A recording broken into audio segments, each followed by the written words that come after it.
বৈচিত্র্যময় এই পৃথিবী, বৈচিত্র্যময় ফুল পাতা ফল, বৈচিত্র্যময় প্রাকৃতিক পরিবেশ।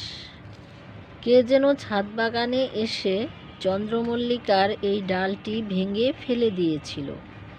2 দিন পরে আমি এসে যখন দেখলাম আধমরা হয়ে শুকিয়ে আছে, তখন এটাকে মাটিতে গুঁজে দিয়েছি। কলিগুলো ফুটেছে আর গাছটিও তাজা হয়ে উঠেছে। দেখে ভালো লাগলো।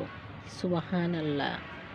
আল্লাহ পাক এভাবেই যাকে বাঁচিয়ে রাখতে চান তাকে মৃত থেকে জীবিত করেন।